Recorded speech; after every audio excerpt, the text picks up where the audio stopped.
Welcome back and happy Labor Day, everyone. It's been a pretty quiet weather weekend, and it's going to continue for much of this week. Maybe some changes and hopefully another little front next weekend. So let's take a look at that tower cam. Generally fair skies across the region, some high-level cirrus clouds, a little bit more in the way of cirrus clouds off to our south as we look at storms out in the Gulf. So let's take a look at backwards as we look at Hurricane Gustav. Some 17 years ago, smacked Acadiana, and this was once a Category 4 storm at one point. You may remember it came, well, Ike came 12 days after Hurricane Gustav. We got bookended by two storms that year, similar to 2005, but not nearly as bad. But nonetheless, Gustav was a nasty Category 2 at landfall, just under Cat 3 at 110-mile-per-hour winds. Eventually became down to a tropical storm up towards central Louisiana, but not before doing a lot of damage across most of Acadiana, especially Lafayette on eastward, southeastward, and then to the north. A lot of people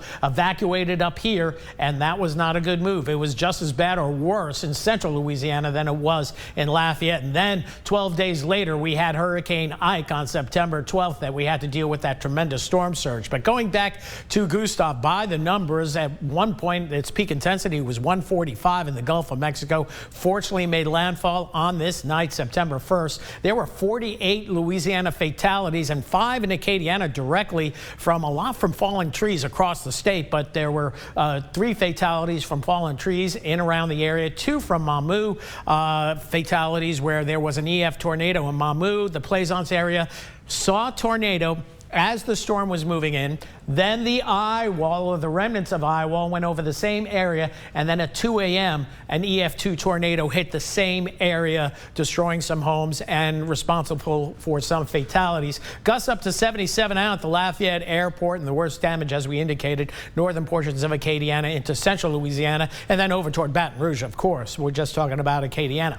Right now, though, anytime you're on a Labor Day weekend and you're not talking about tropics and the Gulf, you're in very good shape. We do have a frontal boundary out here. Always have to keep an eye on them. But right now, upper-level winds do not look quite hostile for any tropical activity. So great news there. We're seeing a few isolated storms back to the west, down across the coastal marsh, but most of Acadiana nice and quiet, and that's the way it's going to go in the days ahead. So we see the scattered storms out in the Gulf. There's a tropical wave in the western Caribbean, but that's heading its merry way into Central America.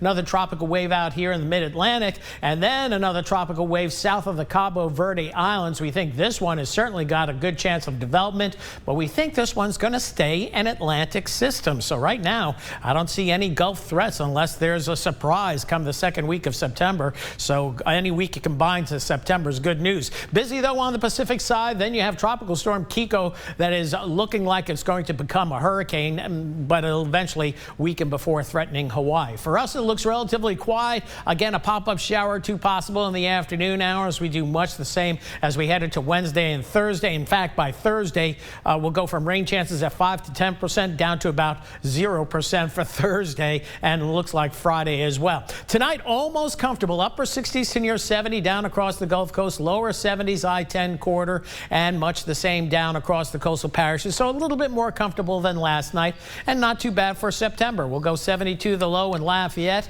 Again, with generally partly cloudy skies, fair skies. I think the SkyCast data is overdoing it on the cloud cover. Tomorrow, another mostly sunny day. Very slight chance of a brief isolated pop-up shower. Otherwise, most of us stay high and dry. In fact, we don't see a significant chance of rain until beyond the next 7 days. We might have a few showers this coming weekend. Another front gets here Sunday, but again, it's just a dry front, not much of a cool front. And then going into next week, maybe better rain chances a week or 8 or 9 days from the middle part of this week. That's it for weather for now. We'll have more coming up in just a bit.